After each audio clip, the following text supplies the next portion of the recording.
نبی کے ماں باپ بچپن میں ہی گزر جانے کے بعد ان کے رشتہ داروں نے ان کی بہت دیکھ بھال کی اور اپنے خود کے بچوں سے بھی زیادہ انہیں پیار دیا، لیکن کیا نبی نے بھی انہیں اتنا ہی پیار اور سمان دیا؟ آج کی اس ویڈیو میں ہم جانیں گے محمد کا اپنی ماں امینہ، دادا عبد المطلب اور ان کی آخر تک تربیت یعنی دیکھ بھال کرنے والے ان کے چچا ابو طالب، ان سب کے ساتھ حضرت محمد کا کس طرح کا تعلق یعنی ریلیشن تھا اور بچپن میں ان کے ساتھ کون کون سی گھٹنائیں پیش آئیں۔ آج کے ایپیسوڈ سے ہمیں پتہ چلتا ہے کہ بچپن میں اتنے لوگوں نے جتنا زیادہ پیار اور کیئر نبی کی ان کے ساتھ بعد میں نبی نے کیا سلوک کیے۔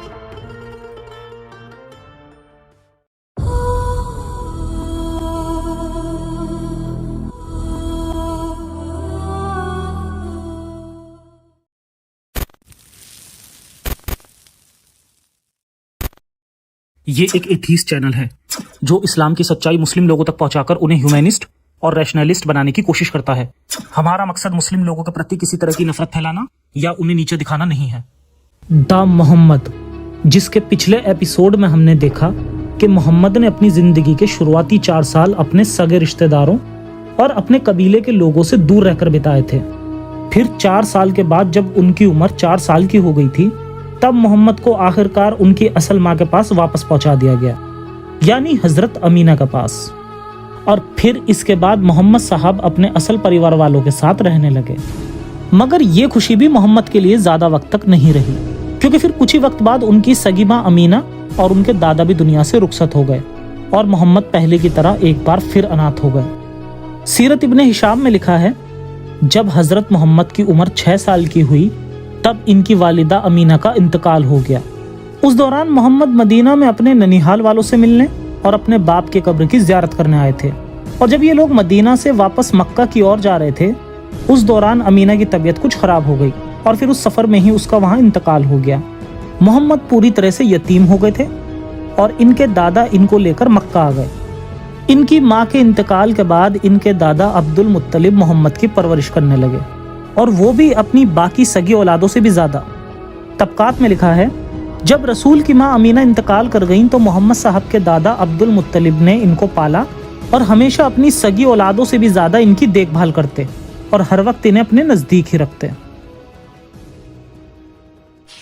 عبد المطلب اس بات کو بخوبی جان چکے تھے کہ محمد نے اب تک اپنی زندگی بنا باپ کے ہی گزاری ہے، اس لیے وہ محمد کی خوب پرواہ کیا کرتے تھے، یہاں تک کہ اپنی باقی اولادوں سے بھی زیادہ۔ جس کی ایک مثال یہ بھی ہے کہ اس وقت کعبہ کی چھاؤں میں ایک گلیچہ بچھایا جاتا تھا اور اس پر صرف اور صرف عبد المطلب بیٹھا کرتے تھے۔ اس گلیچے کے چاروں طرف ان کے باقی بیٹے بیٹھتے تھے، اور عبد المطلب کے ان لڑکوں کو بھی اجازت نہیں تھی کہ عبد المطلب کے ساتھ میں بیٹھیں، کیونکہ عبد المطلب اس وقت حاکم تھے۔ مگر محمد اکثر آ کر ان کے پاس بیٹھ جاتے تھے، اور جب باقی لوگ غصے میں محمد کو ہٹانے کے لیے بڑھتے تو عبد المطلب انہیں روک دیتے اور کہتے تھے کہ میرے لڑکے محمد کو اکیلا چھوڑ دو، اور پھر وہ محمد کی پیٹھ بھی سہلاتے تھے۔ مگر ایسا کبھی عبد المطلب نے اپنی باقی اولادوں کے ساتھ نہیں کیا تھا۔ اس کے پیچھے کا ریزن یہی نظر آتا ہے کہ محمد ایک اناتھ تھے اور ان کے پیدا ہونے سے پہلے ہی ان کے باپ کا انتقال ہو گیا تھا، اور اس کے بعد کے 6 سال میں بھی وہ اپنی ماں کے پاس صرف 2 ہی سال رہے، اور اس کے بعد ان کی ماں کا بھی انتقال ہو گیا۔ تو عبد المطلب محمد کو اسی وجہ سے بہت زیادہ لاڈ پیار کرتے تھے تاکہ محمد کو کبھی اکیلا پن محسوس نہ ہو، اور محمد اپنے دادا کے ساتھ خوشی خوشی رہنے لگے۔ مگر بچپن کی محمد کی بدقسمتی ابھی ختم نہیں ہوئی۔ یہاں رہتے ابھی بس 2 سال بھی نہیں بیتے تھے کہ محمد کے دادا کی بھی موت ہو گئی۔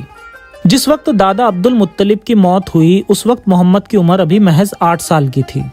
عبد المطلب کی موت پر محمد بہت روئے، کیونکہ اس وقت محمد کی پرورش ان کے دادا اکیلے ہی کیا کرتے تھے، اور محمد کے لیے زیادہ غم کی بات یہ بھی تھی کہ ایک کے بعد ایک ان کی پرورش کرنے والے انہیں چھوڑ کر دنیا سے جانے لگے تھے۔ اپنے دادا کے انتقال کے صدمے سے محمد کو بہت دکھ ہوا، یہاں تک کہ جب دادا کا جنازہ قبرستان لے جایا جا رہا تھا تو محمد بہت رویا تھا، اور اس کے بعد بھی اس کے دادا کی یاد اسے بہت سالوں تک ستاتی رہی۔ خیر، ان کے دادا کی موت کے بعد محمد کو عبد المطلب کے ایک بیٹے جن کا نام ابو طالب تھا، انہوں نے محمد کو گود لے لیا اور اپنے گھر لے آئے۔ ابو طالب رشتے میں محمد کے چچا تھے، اور یہ کوئی اور نہیں بلکہ شیعہ اسلام کے پہلے امام یعنی حضرت علی کے باپ تھے۔ اس نے محمد کو گود لے لیا اور اسے پالنے لگا۔ तबकात में आता है, अब्दुल मुत्तलिब के इंतकाल के बाद अब अबू तालिब ने मोहम्मद को अपने पास रख लिया। अबू तालिब ज्यादा दौलत वाले नहीं थे, मगर मोहम्मद की अच्छे से देखभाल करते, यहाँ तक कि अपनी बाकी सगी औलादों से भी ज्यादा। जब ये सोते तो मोहम्मद को भी अपने साथ बिस्तर में सुला लिया करते, और बाहर जाते तो हमेशा अपने साथ ले जाते और हमेशा अपने आसपास हर वक्त रखते। अबू तालिब ने भी मोहम्मद की परवरिश वैसे ही की जैसे कि उससे पहले उसके दादा अब्दुल मुत्तलिब किया करते थे। बचपन में इस तरह के हादसों को झेलने के बाद मोहम्मद को अकेला पड़ने का डर लगने लगा था। यहाँ तक कि जब मोहम्मद 12 साल का था तब एक दिन अबू तालिब तिजारत के सिलसिले से सीरिया जाने को तैयार हुआ, लेकिन जब कारवां सफर के लिए तैयार हुआ और अबू तालिब ऊंट पर सवार होने लगा तो मोहम्मद ये जानकर बहुत दुखी हुआ और उनसे बहुत देर तक लिपटकर रोता रहा। मोहम्मद को लगने लगा कि अबू तालिब लंबे वक्त के लिए उससे दूर जा रहे हैं, और इसके बाद अबू तालिब से भी भतीजे के आंसू नहीं देखे गए और फिर ये उसे अपने साथ ले गए। खैर, इसी तरह मोहम्मद की जिंदगी के आखिर तक अबू तालिब मोहम्मद की देखरेख किया करते थे और हमेशा मोहम्मद का साथ देते रहे। जिसके बाद वक्त बीत गया और मोहम्मद अपने बचपन की इन सब घटनाओं से बाहर आने लगे। मोहम्मद के अनाथ होने की वजह से ही मोहम्मद के बाकी करीबी रिश्तेदार भी इनकी बहुत ज्यादा परवाह किया करते थे। मगर हैरानी की बात यह है कि जिन रिश्तेदारों ने मोहम्मद को उसके दुख भरे अकेलेपन में उसका बहुत साथ दिया, केयर की, यहाँ तक कि अपने बाकी सगी औलादों से भी ज्यादा, उनको ही आगे चलकर मोहम्मद साहब से वफा नहीं मिली। खासकर तब जब इनको 40 साल की उम्र में नबूवत मिली, यानी जब ये अल्लाह की तरफ से नबी बन चुके थे। उस वक्त मोहम्मद ने अपने खानदान वालों और अपने कबीले वालों को जब इस्लाम कबूल करने को कहा, जिसके जवाब में इन लोगों ने मोहम्मद को झूठा कहा और इस्लाम कबूल करने से मना कर दिया। आपको जानकर हैरानी होगी कि मोहम्मद साहब अपने इन सगे रिश्तेदारों और अपने कुरैश कबीले वालों से बहुत नफरत करने लगे, वो भी सिर्फ इसलिए कि वो काफिर थे और इस्लाम कबूल नहीं करना चाहते थे। जैसा कि कुरान की एक आयत में भी साफ साफ कहा गया है कि ए ईमान वालों, इन काफिरों को भी अपना यार और मददगार ना बनाओ, फिर भले ही वो तुम्हारे बाप दादा ही क्यों ना हो। इन सब के बाद ये दुश्मनी इतनी बढ़ गई कि ये लोग एक दूसरे की जान के दुश्मन बन गए, और ऐसा तब तक बंद ना हुआ जब तक मोहम्मद ने अपनी जिंदगी के आखिरी वक्त में पूरी फौज के साथ मक्का को फतेह ना कर लिया। अब जरा मोहम्मद साहब की टाइमलाइन में थोड़ा आगे चलते हैं और देखते हैं कि मोहम्मद का अपने सगे लोगों के बारे में क्या सोचना था। मोहम्मद की जिंदगी के आखिरी चंद सालों का एक वाकया है कि जब मोहम्मद ने फतेह मक्का किया तो उसके बाद इसने अपनी माँ अमीना की कब्र की जियारत भी की। इस पर मोहम्मद ने अपने साथियों से ये भी कहा कि ये मेरी माँ की कब्र है, अल्लाह ने मुझे यहाँ आने की इजाज़त दी है और मैंने उसके लिए दुआ करनी चाही, लेकिन अल्लाह ने ये मंजूर नहीं किया और मुझे मेरी माँ के लिए मगफिरत की दुआ भी नहीं करने दी, क्योंकि वो भी एक मुशरिक थी। यानी अल्लाह मियाँ लोगों को यही हुक्म देते हैं कि अपने माँ और बाप के लिए भी मदद ना चाहो अगर वो लोग ईमान वाले ना हों। और अगर ये हुक्म अल्लाह की तरफ से ना होकर खुद मोहम्मद साहब की ही दिमागी उपज थी तो यकीनन मोहम्मद अपनी माँ को माफ नहीं कर पाए थे, और वो भी उनकी मौत के 50 साल बाद भी। शायद मोहम्मद के जहन में अभी भी उनके बचपन की कड़वी यादें मौजूद रही होंगी कि किस तरह उन्होंने मोहम्मद के साथ दूरी बनाई और फिर जल्द ही दुनिया से भी रुखसत हो गई। अब देखते हैं कि चाचा अबू तालिब, जो कि मोहम्मद के करीब 40 साल की उम्र तक उनके साथ रहे, यहाँ तक कि जब मोहम्मद नबूवत का दावा करके लोगों को इस्लाम में कन्वर्ट करवाना चाह रहे थे, तब भी अबू तालिब मोहम्मद को लोगों से बचा रहे थे कि कहीं मोहम्मद की बातें सुन के लोग इन पर हमला ना कर दें, क्योंकि कई बार मोहम्मद और इनके साथी वहां के लोगों के देवी देवताओं के लिए गंदे अल्फाजों का भी इस्तेमाल कर दिया करते थे। जिस वक्त अबू तालिब इस दुनिया से रुखसत होने वाले थे, तब अबू तालिब के सभी भाई उस वक्त वहां मौजूद थे। हमेशा मोहम्मद की भलाई सोचने वाले और उनकी गलतियों पर पर्दा डालने वाले अबू तालिब ने मरते वक्त भी अपने भाइयों से वसीयत की कि वो लोग मोहम्मद का ध्यान रखें, क्योंकि वो जिस नए मजहब को फैलाने के मिशन पर चल पड़ा है वहां उसे किसी भी तरह का नुकसान हो सकता है। अबू तालिब ने अपने बाकी सभी भाइयों से मरते वक्त मोहम्मद की देखभाल करने की गुजारिश की, और सभी भाइयों ने अबू तालिब से वादा किया कि वे हमेशा मोहम्मद की हिफाजत करेंगे।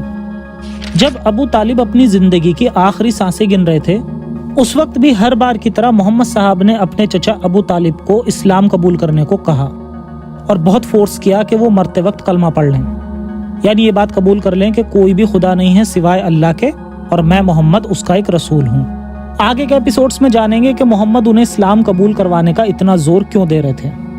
लेकिन अभी के लिए इतना जान लेते हैं कि अबू तालिब ने इन्हें साफ मना कर दिया।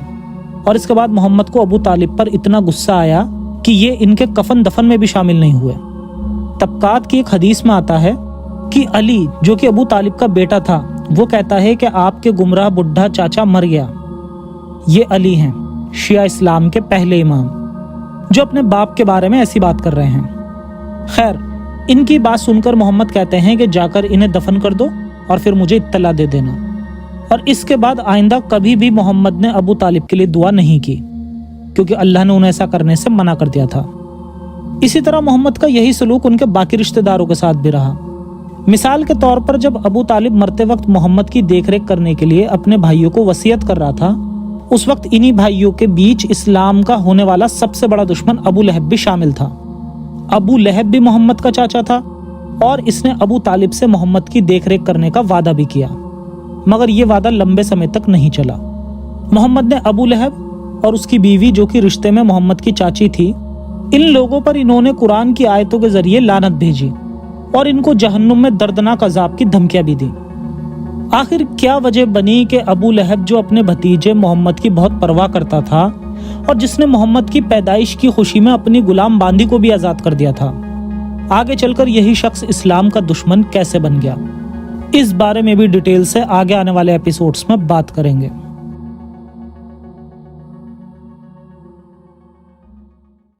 क्या आपको लगता है कि मोहम्मद साहब सिर्फ शिर्क की वजह से अपने इन रिश्तेदारों से नफरत करने लगे थे? वो भी उन रिश्तेदारों से जिन्होंने इन्हें अपनी औलादों से भी ज्यादा प्यार दिया, केयर की। कैसा लगेगा आपको जानकर कि एक ऐसा शख्स भी था जो कि काफिर था और मोहम्मद साहब उसकी बहुत इज्जत भी करते थे। और इज्जत ही नहीं, वो बेपनाह मोहब्बत कि उसके मरने पर नबी खुदकुशी करके अपनी जान भी देना चाहते थे। आखिर क्या हो रहा था ये सब, जानते रहेंगे धीरे धीरे आगे के एपिसोड्स में। इंसानी फितरतों और सियासतों से भरपूर इस कहानी से जुड़े रहें और मिलते हैं आगे के एपिसोड्स में आगे की कहानी के साथ। तब तक के लिए सुरक्षित रहें और अपना और अपनों का ख्याल रखें। कट्टरता से बचें। जय हिंद, जय विज्ञान, इंसानियत हाफिज।